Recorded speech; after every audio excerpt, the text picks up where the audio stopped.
আল্লাহ বলে তাকায় দেখ, আমি আল্লাহ জানি তুই কোন দিন কোথায় কয়টা গুনাহ করো।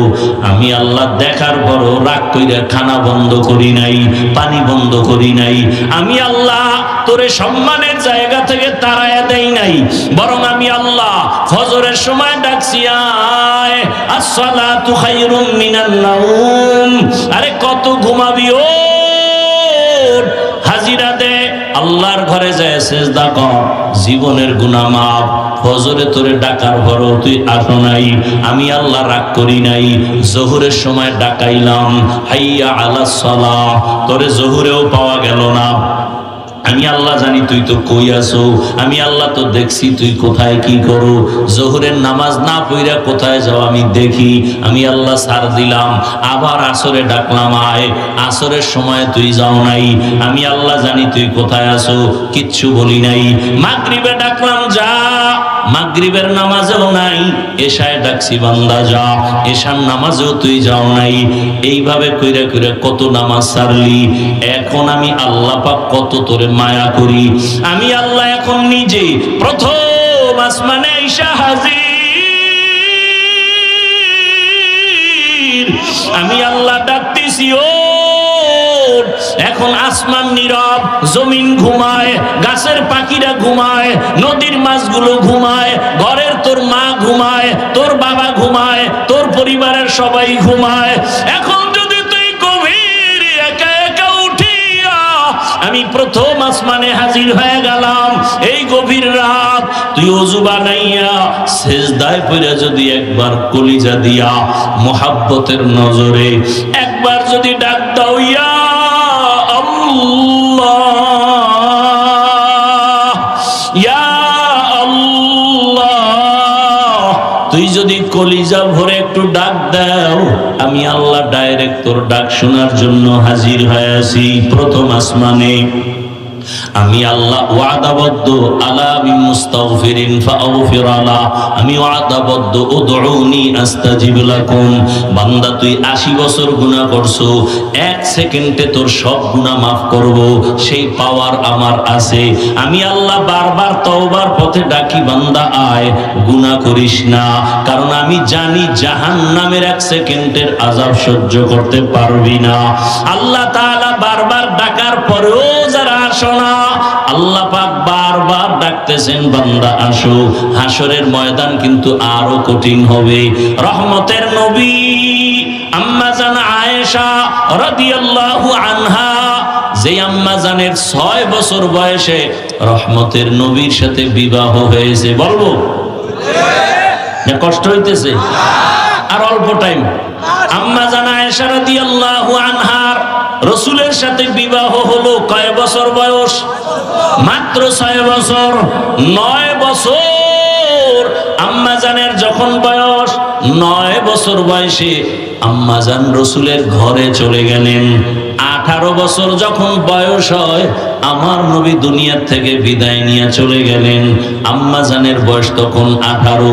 একটু হিসাবটা বুঝলে বলেন, রহমতের নবী ঘরে আম্মা জানের দিন কাটলো কতদিন? 9 বছর। 6 বছরে বিবাহ, 9 বছরে নবীর ঘরে গেলেন, 18 বছরে রাসূল বিদায় নিলেন। নবীর সঙ্গ পাইলেন কত বছর? মাত্র 9 বছর। আর আম্মা জানের বয়স টোটাল কত এখন? 18। আমগো দেশের বোনদের তো 18তে বিয়াই হয় না। আবার এর মধ্যে আবার আগুন লাগায় দিছে, কয় না বাল্য বিবাহ চলবে না। মেয়েটাও বালেগা হয়ে গেছে, ছেলেও বালেগ, বিবাহ হবে। নবী বলে তাড়াতাড়ি দাও, কারণ গুনাহ করলে মা বাবার আযাব শুরু হবে। কিন্তু এখন কয় না, বিয়া হবে না, তো কি হবে? কয় আকাম চলবে, নিকাহ আকাম চলবে। বিয়া চলবে না, বাল্য বিবাহ চলবে না, কিন্তু আকাম চলবে। আকাম কয় আকাম কেমনে? কয় বই বানাই দিছি, আকাম শিখাবো স্কুলের ক্লাসে ক্লাসে। তুই আকাম বোঝো না? তোরে আকাম শিখানোর জন্য আমরা বই ছাপায়া ক্লাসে দিব। কেমনে আকাম শিখাবে? কেমনে মেয়েরা বড় হয়? মেয়ে কেমনে এইভাবে আস্তে আস্তে বালেগা হয়? হুজুরে না খালি কয় কেমনে, আর কয় না আমরা কেমনে বুঝাই দিব বইয়ের মধ্যে। বইয়ের মধ্যে বুঝাই দিবে কেমনে মেয়েরা বালেগা হয়, ছেলেরা কেমনে বালেগ হয়, এগুলো বুঝাই দিবে। এই হলো আমগো শিক্ষা নীতি। আরে জুলাইয়ের আন্দোলন করছেন, স্বাধীন স্বাধীন বলে চিল্লান, কই ওই দিন থেকে তো আন্দোলন এখনো কমে নাই। যদি স্বাধীন হয়ে থাকে তাহলে আবার মানুষ মরে কেন, কেন আগুন লাগে, কেন এত আন্দোলন করে? শিক্ষকের আন্দোলন করে ঢাকায়, আবার শিক্ষিকার আন্দোলন করে কিও গানের শিক্ষক দিতেছি, তঙ্গু মজার মজার গান শিখাবো। মজার মজার গান শিখানোর জন্য শিক্ষক নির্দিষ্ট করা হচ্ছে। আল্লাহর কোরআন স্কুলে পড়ানো হবে, এই কোন শিক্ষকের চিন্তাও নাই, কি খবর নাই।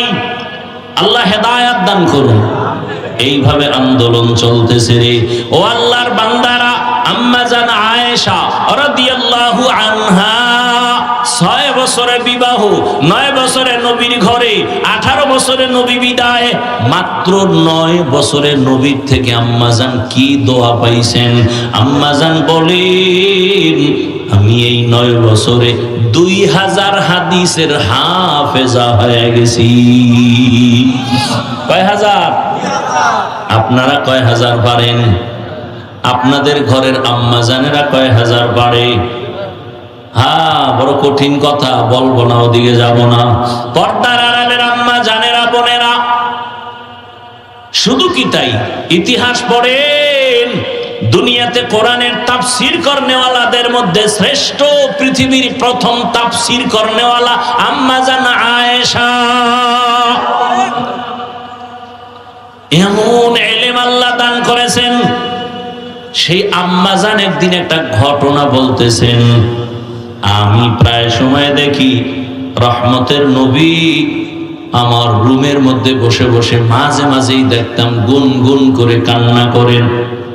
আমি ভয় পেয়ে যাইতাম, আমার বয়স কম না জানি কোনো বেয়াদবি হয়ে গেল নাকি। আমি মাঝে মাঝে রাসূলকে জিজ্ঞাসা করতাম, ইয়া রাসূলুল্লাহ, আপনি আমার রুমে বৈশা কাঁদেন কেন? কোনো বেয়াদবি হয়েছে নাকি?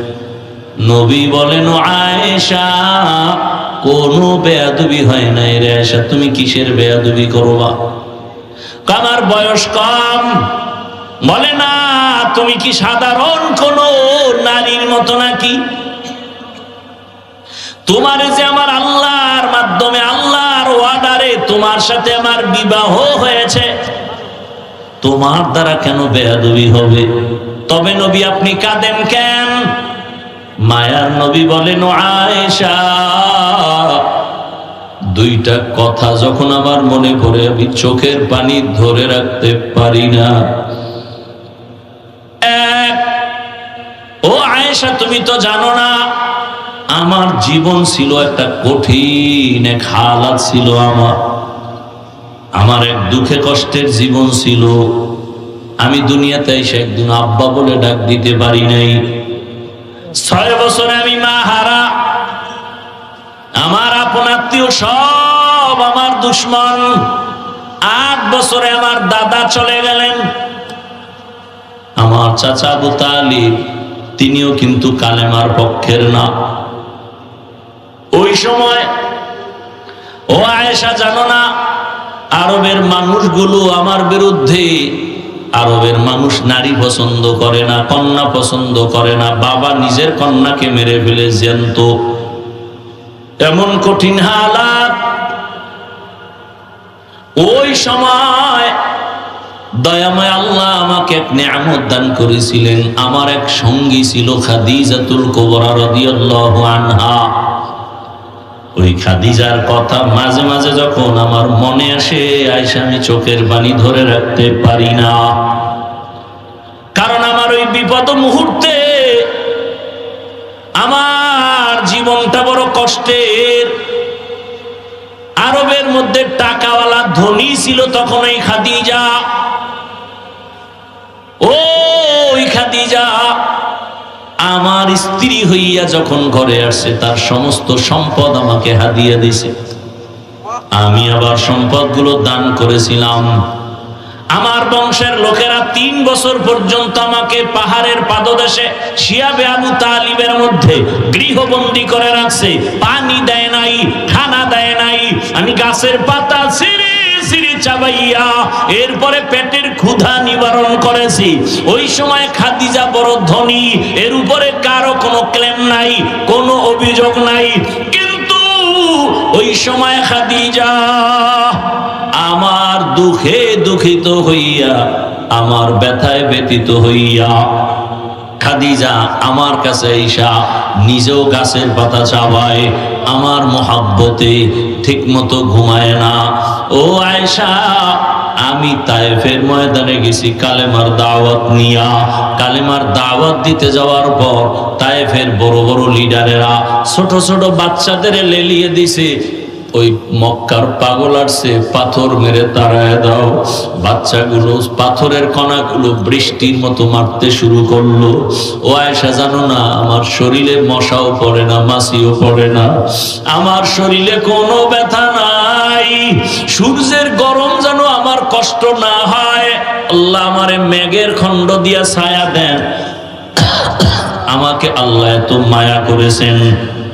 তায়েফের ময়দানে যাওয়ার পরে ওই বেঈমানের বাচ্চাগুলো আমাকে এত পরিমাণ পাথরের আঘাত করছে, আমার নরম শরীর থেকে রক্ত পড়া শুরু হয়েছে।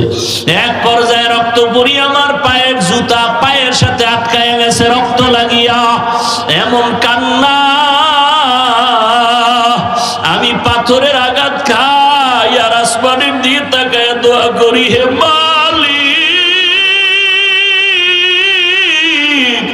তায়েফের জমিনে তুমি গজব দিও না। এক পর্যায়ে দেখি জিবরাইল হাজির।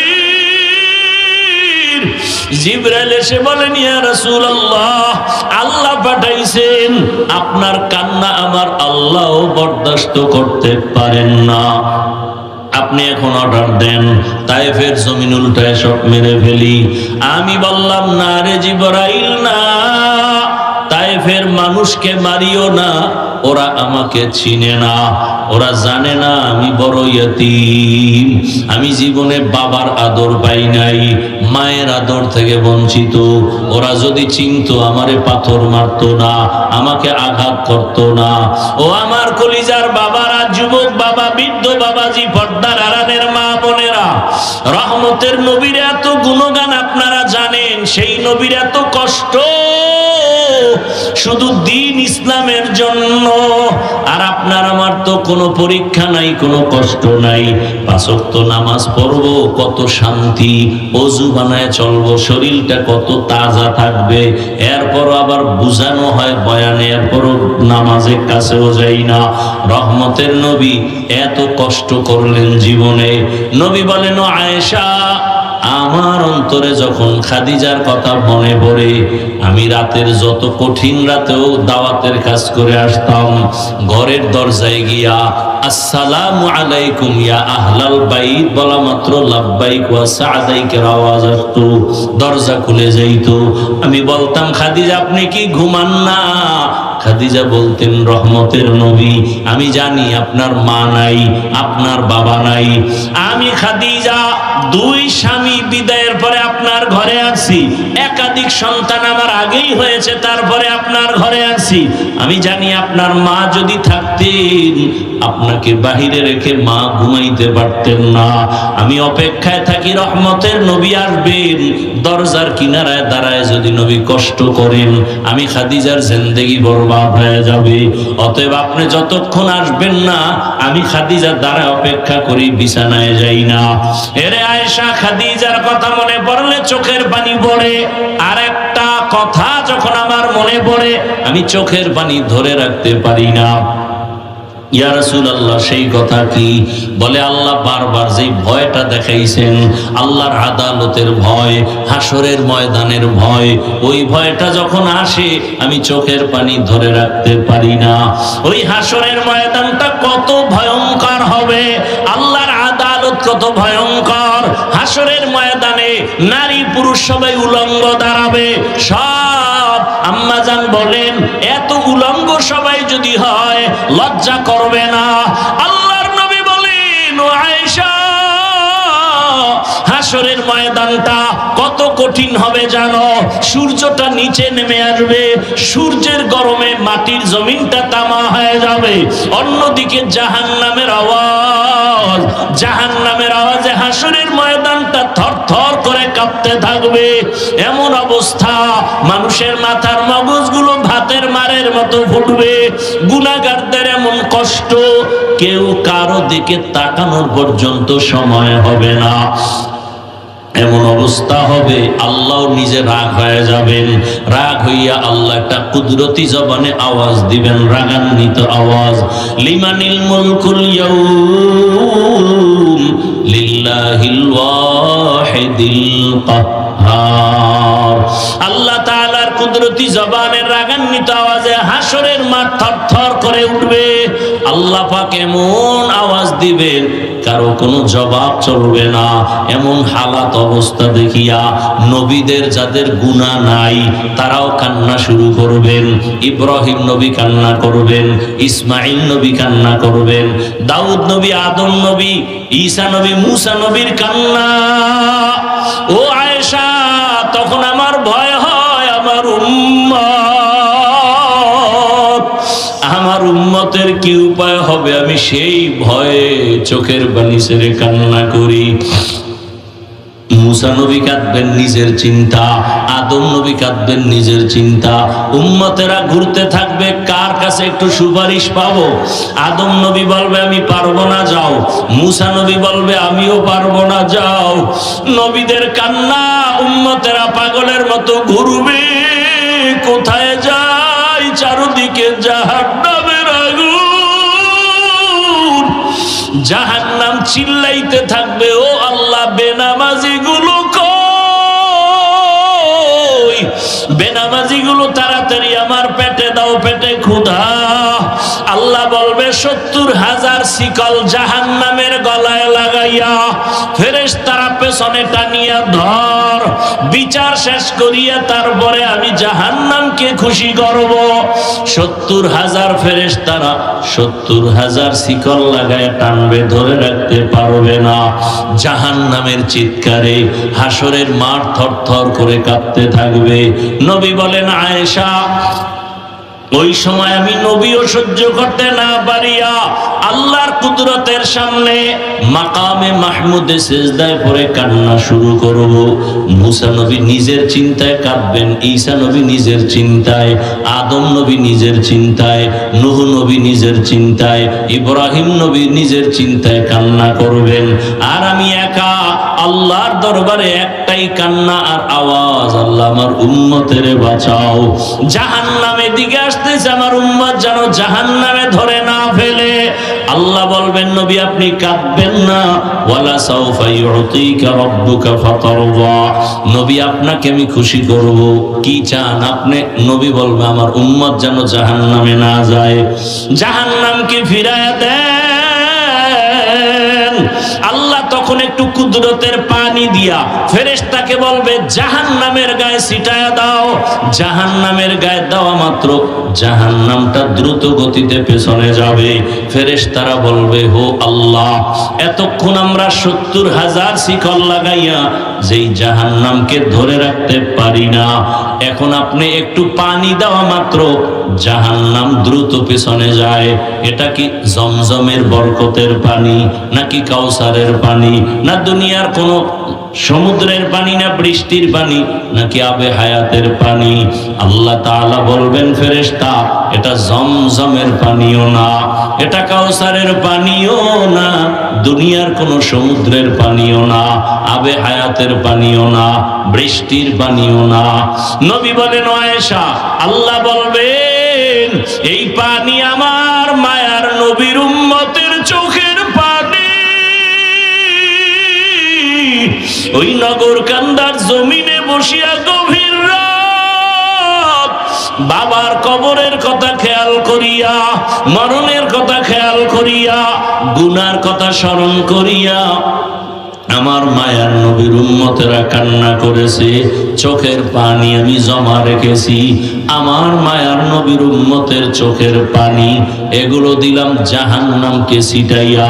এজন্যই নবী বলেন, গুনার কথা স্মরণ করিয়া জাহান্নামের আযাবের ভয় যারা ফোঁটা চোখের পানি ছাড়বে। আল্লাহর নবী বলেন, গাভীর ওলান থেকে দুধ বের করে যেমন ভেতরে আর ঢুকানো যায় না, কান্নাওয়ালা বান্দাকে জাহান্নামে দেওয়াও যাবে না। আল্লাহ চোখের পানিওয়ালাকে জান্নাত দিয়ে দিবেন, জাহান্নাম থেকে বাঁচায় রাখবেন।